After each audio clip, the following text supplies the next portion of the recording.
मित्राणि नमो नमः सर्वेभ्यः। स्वागत है मित्रों आप सभी का संस्कृत विषय अध्ययन में।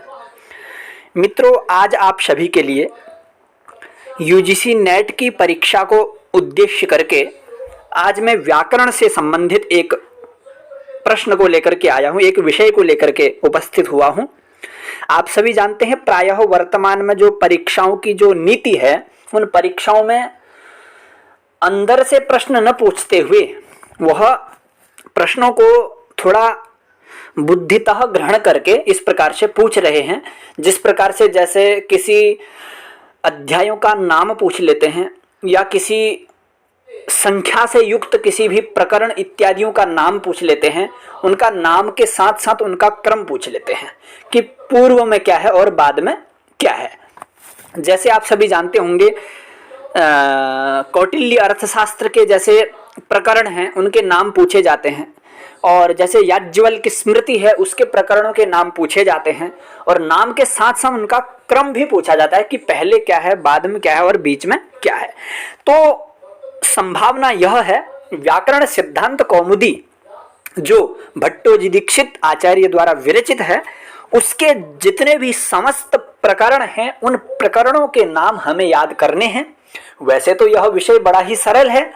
यह प्रारंभ के जब हम व्याकरण सिद्धांत कौमुदी के को पढ़ना आरंभ करते हैं तो प्रारंभ में ही हमको वो प्रकरणों के नाम दिखते हैं, लेकिन हम उन प्रकरणों को नहीं याद करते हुए हम विषयों की ओर बढ़ते हैं, आगे उनके जो अंदर विषय प्रतिपादित किए गए हैं उनको पढ़ते हैं। लेकिन वर्तमान में पूर्व से ही वो प्रश्न पूछ रहे हैं, उन प्रकरणों के ही प्रश्न पूछे जाते हैं कि प्रकरण कौन सा पहले है कौन सा बाद में है, तो उस प्रकार का प्रश्न हमारा गलत ना हो, तो इसीलिए मैं आपको मात्र एक छोटी सी ट्रिक से उन समस्त जितने भी वह प्रकरण हैं, लगभग वह प्रकरण हैं लगभग 18-19 प्रकरण हैं, उन प्रकरणों को मात्र एक छोटी सी ट्रिक से हम याद करें तो वह मैं आप सभी के सामने यह वीडियो प्रस्तुत करूंगा। आप इसको देख करके उसको याद कर लेंगे और आपका प्रकरणों से संबंधित यदि परीक्षा में प्रश्न आता है, आया भी है एक बार पूर्व परीक्षा में 17 या 18 की परीक्षा में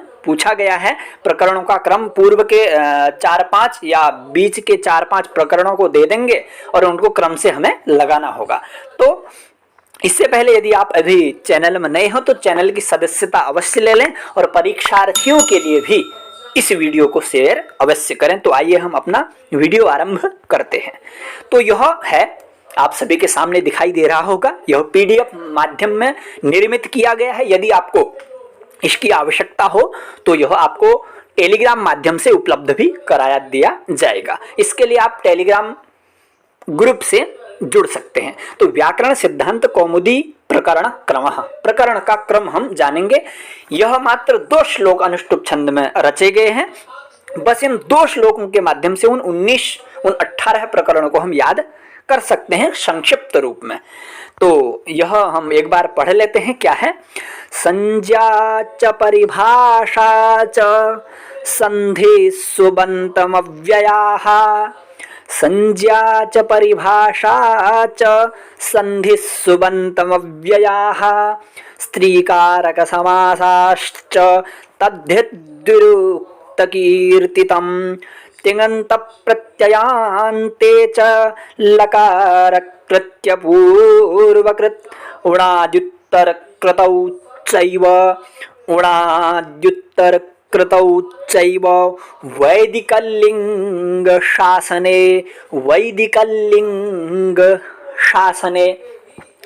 यदि आप रट्टा मार करके याद करते हैं संज्ञा प्रकरण, परिभाषा प्रकरण, संधि प्रकरण, तो इस प्रकार से आपको बहुत कठिनाई होती है, बहुत मेहनत करनी होती है, और उन मेहनत और कठिनाइयों का सामना करने के बाद भी आप जब परीक्षा में जाते हैं तो आप भूल जाते हैं।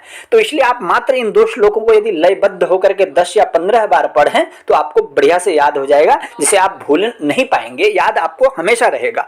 तो आइए हम किस प्रकार से इन शब्दों को उन प्रकरणों से अन्वित करते हैं आप सभी देखें। तो सर्वप्रथम मैंने लिखा है संज्ञा च परिभाषा च। सर्वप्रथम संज्ञा प्रकरण है, यह तो सबको विदित ही है, संज्ञा प्रकरण है। उसके बाद है परिभाषा प्रकरण, उसमें समस्त परिभाषाओं से संबंधित जितने भी सूत्र रचे गए हैं उनको उन्होंने प्रदर्शित किया है मूल में भट्टोजी दीक्षित आचार्य ने। फिर उसके बाद है सर्वप्रथम संज्ञा है, संज्ञा के बाद परिभाषा है, फिर उसके बाद है संधि प्रकरण, संधि जो पंच संधि है वह प्रकरण उसके बाद आता है। फिर उसके बाद जो प्रकरण है सुबंत, सुबंत जिसमें अजंत पुल्लिंग, अजंत स्त्रीलिंग, अजंत नपुंसक लिंग, हलंत स्त्रीलिंग, हलंत नपुंसक लिंग, हलंत पुल्लिंग, इस प्रकार से सुबंत प्रकरण पूरा संधि के बाद सुबंत प्रकरण है। फिर सुबंतम के बाद अव्ययाः, फिर उसके बाद उन्होंने अव्यय प्रकरण को रखा है अपने व्याकरण सिद्धांत कौमुदी के प्रकरण के क्रम में प्रदर्शित किया है। फिर उसके बाद तो इस प्रकार से संज्ञा च परिभाषा च संधि सुबंतम अव्ययाः, इस प्रकार से 1 2 3 4 5 प्रकरणों का क्रम यह है। फिर उसके बाद है स्त्री, स्त्री से हम मात्र क्या ले लेंगे, स्त्री प्रत्यय प्रकरण। आप सभी जानते होंगे लघु सिद्धांत कौमुदी में तो सर्व अंत में है, किंतु व्याकरण सिद्धांत कौमुदी में यह 5वें नंबर पर, 6ठे नंबर पर है स्त्री, स्त्री प्रकरण। फिर उसके बाद है कारक प्रकरण। 1 मिनट में यहाँ पर इस जो रंग है इस रंग को परिवर्तित कर देता हूँ क्योंकि दिखाई नहीं दे रहा है। तो स्त्री स्त्री प्रत्यय प्रकरण है। फिर उसके बाद है कारक प्रकरण है, और कारक प्रकरण के बाद है समास प्रकरण। तो इसे हम याद करते हैं स्त्री कारक समासाश्च, 3 याद हो गए। फिर उसके बाद है तद्धित प्रकरण, उसके बाद जो है तद्धित प्रकरण, तद्धित के बाद है द्विरुक्त प्रकरण, द्विरुक्तम कीर्तितम, द्विरुक्तम विलिखितम। तो इस प्रकार से इतने प्रकरण हमारे स्पष्ट हो जाते हैं। स्त्री कारक समासाश्च तद्धित द्विरुक्त कीर्तितम, तद्धित प्रकरण और द्विरुक्त प्रकरण इतने हो गए। अब हम अग्रिम श्लोक की ओर बढ़ते हैं। क्या है, तिङन्त प्रत्ययान्ते च, तिङन्त प्रत्ययान्ते च लकार कृत्य पूर्वकृत, इस प्रकार से तिङन्त प्रत्ययांत, तिङन्त प्रकरण जो टिप तस जी इत्यादि प्रत्ययों से युक्त जिन प्रकरणों को उन्होंने 10 जो हमारे वह गण हैं अदादि भवाति इत्यादि जो गण हैं, जो इत्यादि गण हैं चुरादि तक वो तिङन्त प्रत्यय के अंतर्गत आते हैं, तो उनको यहाँ पर दर्शित किया है। फिर उसके बाद जो है प्रत्ययांत और धातु रूप प्रकरण, इसको मात्र प्रत्यांत ही न जाने, दोनों चीजें हैं इसमें। वहां पर परीक्षा में यदि प्रत्यांत की जगह धातु रूप भी आ जाता है तो आप प्रत्यांत के साथ धातु रूप भी जोड़ सकते हैं। तो प्रत्यांत धातु रूप प्रकरण है किसके बाद, तिङन्त प्रकरण के पश्चात।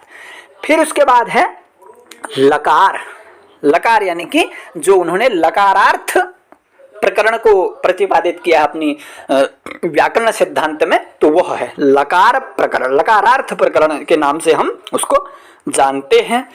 उसके बाद है कृत्य प्रकरण, कृत्य लुटो बहुलम जो सूत्र है, तो कृत्य प्रकरण को वहां पर उन्होंने प्रदर्शित किया है। फिर उसके बाद कृत्य प्रकरण के बाद है जो कृदंत प्रकरण है, जो उस कृदंत प्रकरण का पूर्व कृदंत प्रकरण आ जाता है। किसके बाद, कृत्य प्रकरण के बाद पूर्व कृदंत प्रकरण है। तो पूर्व कृत से इतना हमें लेना है, पूर्व कृदंत तो कृत प्रत्यय है उसमें, तो कृत ही मैंने किया है, और वो कृत भी कैसा है, पूर्व वाला, पूर्व कृदंत प्रकरण। फिर उसके बाद है पूर्व कृदंत के बाद सीधे उत्तर कृदंत न होते हुए उसके बाद है उणादि प्रकरण, उणादि ले लें, यहाँ पर उणादि लिखा गया है। उणादि प्रकरण के बाद है उत्तर कृतौ, उत्तर कृतौ यानी कि उत्तर कृदंत, यहाँ पर पूर्व कृदंत हो गया, पूर्व कृदंत के बाद उणादि प्रकरण, उणादि प्रकरण के बाद उत्तर कृदंत प्रकरण, इस प्रकार से है। फिर उसके बाद है वैदिक, वैदिक से हम ले लेंगे वैदिक स्वर प्रकरण, जो उनका जो प्रकरण है 17वां प्रकरण जो है वो है वैदिक स्वर प्रकरण। लिंग शासने, छंद भंग को फिर भी ध्यान में दिया गया है जितना हो सके, तो लिंग शासने से हम जो उन्होंने लिंगानुशासनम का अंतिम में प्रतिपादन किया है, वो लिंग शासने से हम उसको अनुवर्तन कर लेंगे। तो इस प्रकार से हमारे इतने प्रकरणों का ज्ञान हो जाता है।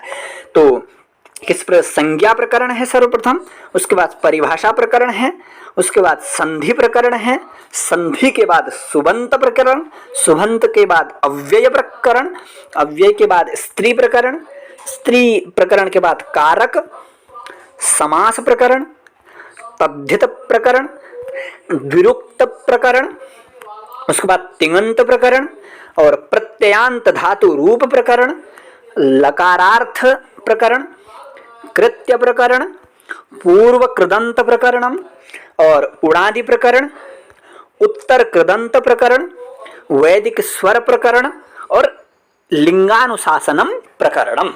इस प्रकार से यह 17 प्रकरण इन मात्र 2 लाइनों में हम समाहित करते हुए याद कर सकते हैं। तो इस प्रकार से है संज्ञा च परिभाषा च संधि सुबंतमव्ययाः स्त्री कारक समासाश्च तद्विरुक्त कीर्तितम तिङन्त प्रत्ययान्ते च लकार कृत्य पूर्वकृत उणाद्युत्तर कृतौ चैव वैदिक लिंग शासने। तो इस प्रकार से यह प्रकरणों का क्रम है। आप इन दोनों श्लोकों को याद करके हमारा प्रश्न गलत ना हो, अच्छी प्रकार से हम इसको मस्तिष्क में बैठा सकते हैं। तो आशा है आप सभी को यह समझ में आ गया होगा। यदि आपको इससे संबंधित यही पीडीएफ यदि आपको चाहिए तो डिस्क्रिप्शन में टेलीग्राम की लिंक दी है, उससे आप टेलीग्राम में जुड़ करके वहां से इसकी पीडीएफ को भी प्राप्त कर सकते हैं। तो अगले वीडियो में आप सभी से मिलता हूं। आप सभी का धन्यवाद। नमः संस्कृताय।